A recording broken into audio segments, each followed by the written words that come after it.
Здравствуйте, мои любимые, замечательные подписчики и гости канала Таро Гадание Инфо. Благодарю вас за вашу поддержку, за ваши лайки, подписки, комментарии. Спасибо вам за то, что вы со мной. На моем канале в списке воспроизведений находится папка экстренной психологической помощи. Я создала эту папку для того, чтобы вы смогли сами починить свою самооценку, выстроить жесткие границы. Там собраны разборы про скрытое хамство, про спасательство, про ментальную бухгалтерию. Хватит гадать, почему все идет наперекосяк. Идите и возьмите готовые ответы. Но сейчас тема нашего расклада – твоя главная завистница. Кто же она и что именно не дает ей покоя прямо сейчас? Мои хорошие, хотите узнать, кто эта поклонница со знаком минус и какой ваш дар она мечтает присвоить себе? Сегодня мы снимем с нее маску доброжелательности. Сегодня, если вы досмотрите до конца, я вытяну карту, которая максимально характеризует эту женщину, да, может, даст вам подсказочку, дабы узнали вы, кто же она. Кто эта женщина? Узнаем сегодня из расклада мы личность этой завистницы. Кто она? Маска ее поведения. Как она проявляется к вам? Через дружелюбие, интерес, псевдоподдержку, да. Следующее посмотрим причину вот этой реакции такой зависти. Это сравнение, это ее нереализованность, это конкуренция, это какая-то внутренняя вот эта неуверенность ее. Все узнаем сегодня, девочки. Итак, начинаем. Первая у нас... Ой, у меня тут и павлин выскочил. Что-то карты какие-то такие. Первое мы смотрим, кто же она, личность этой завистницы. Главная завистница, кто она? Степень близости к вам, роль в вашем окружении. Кто она, эта завистница? Вау, друг. Оказался вдруг.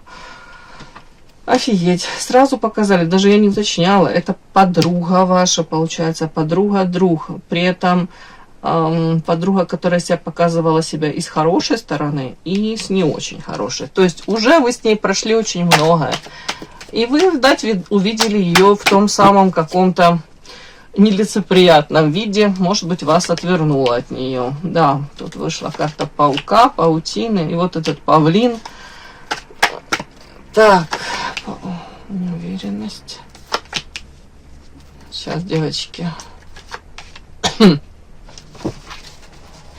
Это мы смотрим личность этой женщины. Так. Это в настоящем ваша она подруга? Нет, это из прошлого она, да, скорее всего. Да, может быть. Да, может быть, даже вы где-то там втроем дружили. То есть, ну, знаете, как бывает, там, со студенчества дружат, с детства даже. Вот это одна из троих ваших подруг, допустим. Так, вот как-то так, одна, правильно сказала. Ну, вы поняли, да? И вполне возможно, вы начали больше дружить потом с другой какой-то девочкой. Допустим, если вас было трое там, или четверо, да, вот так вот просто. И с этой подругой, да, вы столкнулись с тем, что, ну, как-то она себя ведет явно не как подруга. Тут карта паук, паутина и карта павлин. Знаете, это может быть самоутверждение где-то за ваш счет, какие-то такие подколочки. Это может быть тут даже материально какие-то истории, все-таки паутина. Материально в плане, ну, где-то вас использовать, где-то, может, как-то некрасиво себя повела. Какие-то такие истории, нюансики, да, допустим, вы понимаете, она выступает как потребитель, а вы говорите, а я не хочу быть той жертвой, да, я не хочу быть просто отыгрывать ее там какие-то сценарии, она себя запрограммировала. Если меня это не устраивает, почему я должна на это соглашаться? То есть, ну, до этого она могла выступать, тут белая, черная, дуальность. Она могла быть действительно неплохой подругой, да, в чем-то, но тут вот эти ее проявления, они вполне возможно, вас поддостали. Она это все считала, ваше нежелание где-то ее как-то, ну, скажем так, в ее игры играть, где-то подчиняться ее правилам. Неуверенность, вот какой-то такой неуверенной она себя почувствовала рядом с вами. Для нее это не не характерно. То есть, похоже, она привыкла всегда положительный какой-то ответ получать. Ну, отказа она не особо привыкла получать. Может быть, именно в отношениях и с вами, хочу сказать. Что-то тут так вот. Она как будто бы одними глазами на вас смотрела. Ну, может, как больше как потребитель, да? А тут вы как-то себя так проявили, она по-другому на вас посмотрела. Ей не понравилось ваши тут проявления. Так, какая она еще? Ну, она довольно-таки привлекательная, но сейчас у нее ограничения в жизни. Тут клетка, ограничения. Это из той серии женщина может быть, тут сочетание карта Вечная Невеста, в погоне Вечная Невеста, Вечная Невеста и Муза. И карта ограничения. Знаете, когда женщина становится заложником внешнего какого-то образа, в погоне за вечной молодостью, красотой, попытки вот-вот максимально сделать акцент на внешность. И когда, понятно, это логично, молодость проходит, там красота также у многих проходит, да, куда-то девается. И получается вот эту ставку, которую она делала на внешность, и для нее настолько это болезненно. Тут может быть из той серии тут ухищрения, все эти пластические операции. Ну, это я утрирую уже. Ну, вот все сюда, вот так вот, попытки ухватить вот это вот, как вскочить в последний вагон уезжающего этого поезда в плане, может быть, даже где-то самоутвердиться за счет какого-то внимания повышенного, даже со стороны мужчин. Но вот я вижу карта ограничений, это, судя по всему, и карта Вечной Невесты, ей не удается. Ну, ей не удается, вот, может быть, иметь именно ту внешность, которую она хотела бы иметь, да, или удерживать там у кого-то там, не знаю, вес какой-то, да, она себе мечтала там 68 килограмм. А вот у нее 69, и ей уже у нее крышу сносит, допустим. Как-то так. Ну, ограничения какого рода? А вы идете у нее ограничением. Почему? Сад, реализация. А девочки, я не знаю, как-то так странно. То есть какие ограничения? А для нее ограничения, и ваша карта вышла. Карта сад, это карта вашей где-то реализации в социуме, высшее я. Ей кажется, что вы себя тут тоже любите. Ей кажется, внешне вы хорошо выглядите. Вы тут себе корону на голову нацепили, какое-то парчевое платье. Ей кажется, что вы можете себе тут материально что-то позволять. Может быть, больше, чем она. Если карта социум, то может завидовать также тому, что вы довольно-таки активны в этом социуме, у вас может быть множество тут каких-то друзей, подруг, общения, и вы в этом себя комфортно чувствуете. Такое, как будто бы вы в ней не нуждаетесь. Тут тоже вот такой нюанс. Ну, возможно, ей этого не хватает. Дальше мы посмотрим. Как-то так. Подпишись на канал и поставь лайк. Давайте посмотрим маска поведения. Как проявляется вот эта вот завистница к вам, да? Это дружелюбие, интерес, псевдоподдержка. Как больше? Свобода, усталость, боль, дьявол. Как она в вашу сторону проявляется? Невозможно. Тут попытки, как вам сказать... Тут такую подружку иметь, лучше с такой вообще поменьше общаться. Почему? Потому что при всем при том, что у нее могут быть проблемы в личной жизни, и с финансами могут быть тут, и с чем хочешь могут быть проблемы, но она все равно как будто бы, если узнает, что у вас тут какая-то проблема, она может вот это вот как, знаете, вот в одно и то же место бить, делать вот акцент на том, что да, проблемы у тебя тут. И пофиг, что у нее там куча проблем, 10 раз больше. Возле маленькая тележка. Тут вот это вот какая-то маска поведения, она как типа забота, да, какая-то. Типа я же для тебя хочу, для того, чтобы ты тут была свободная. То есть, если у вас какие-то проблемы с мужчиной, да, с вашим, не приведи Господи, она об этом узнает, тут она будет вас как-то так подводить к тому, что, ну, может быть, и не нужно с таким быть в союзе, хотя объективно там, и она может быть там или не свободна, несчастлива, или там вообще свободна уже давным-давно, у нее нет мужчины. Как будто бы такие советы, которых вы не просите, и они абсолютно не ценные, ну, скажем так. При этом может замечать, это опять-таки, это типа поддержка, типа забота.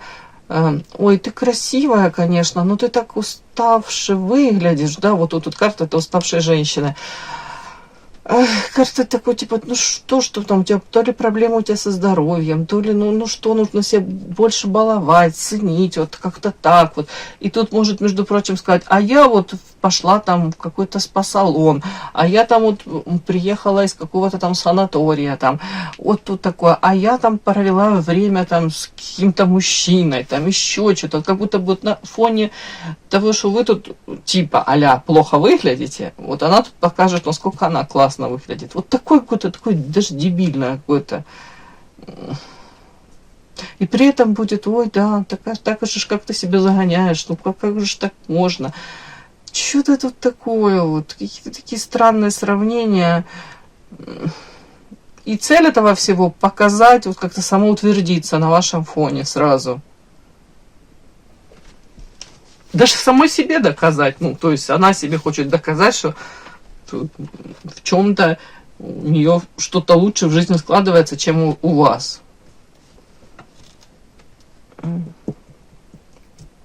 Типа псевдоподдержка, да? Тут интерес к вашей жизни, но это такой интерес, знаете, когда на массу каких-то нюансов информация может повыуживать, даже не обязательно информация от вас будет исходить, а может быть от ваших каких-то знакомых, не приведи Господи, родственников, а потом вот тут дьявол, и она какую-то картинку составляет, и вам бах может выдать эту общий диагноз какой-то по поводу вас.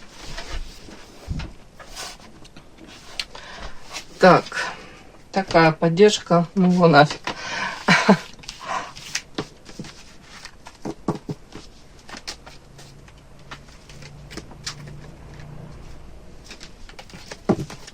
Хочу посмотреть еще причина реакции. Ну, почему она завидует, ну, что не дает ей покоя. Причина этой реакции. Сравнение, да, с вами. Ее нереализованность, конкуренция, внутренняя какая-то ее неуверенность. Сейчас посмотрим. Выскакивают у меня глаза. Ой, выскакивают у меня глаза завязаны, да. У меня глаза выскакивают, девочки. Точно, от таких дамочек тут что хочешь можешь выскочить. И карта паука, который плетет эту паутину. Это можно как-то же прочесть. Эта женщина, на самом деле, она не уверена в себе. Она, может быть, даже не знает, как ей более уверенно стоять на ногах. Ну, скорее всего, это какая-то, да, неуверенность в себе, нереализованность. Так. Причина реакции. Сравнение, нереализованность, конкуренция, внутренняя неуверенность.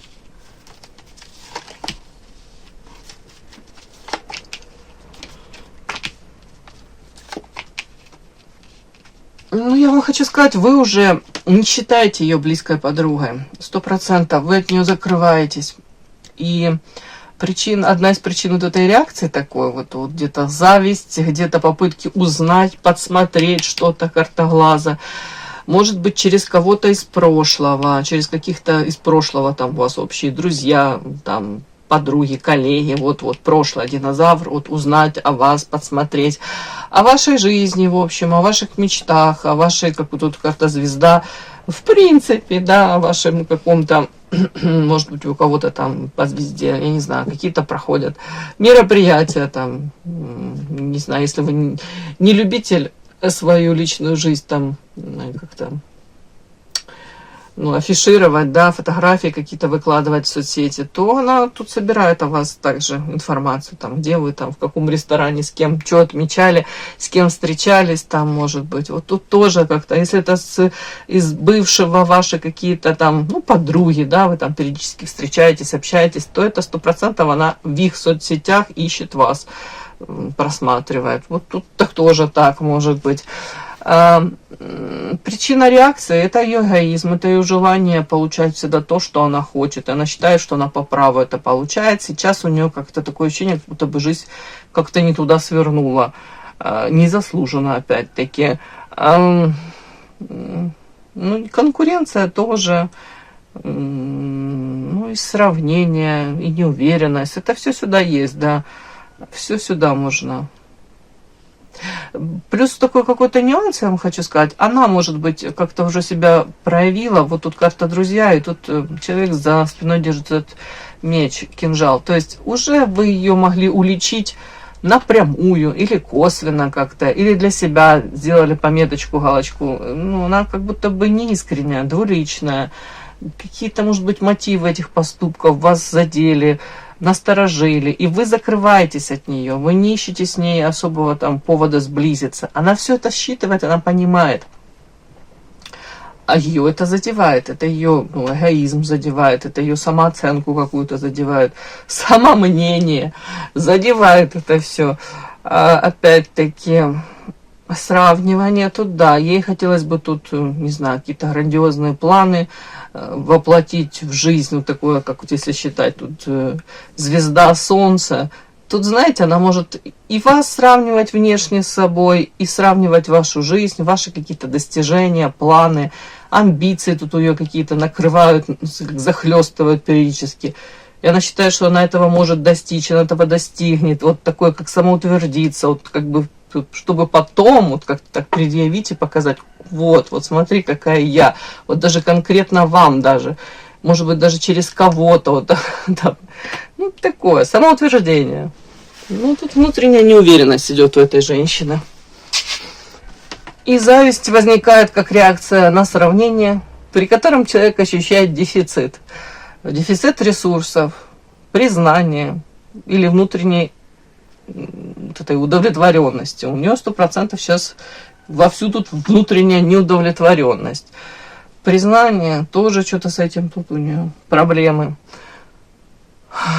При этом вы, как объект зависти, становитесь вот как зеркалом, в котором отражается собственная нереализованность. Вот тут вот это четко.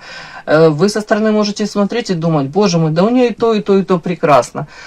И вы там можете думать, даже материально, да, если она там чему-то там завидует, вы думаете, бог ты мой, я там живу в двухкомнатной, допустим, какой-то квартире, в прекрасной моей любимой двухкомнатной квартире, не трогайте меня.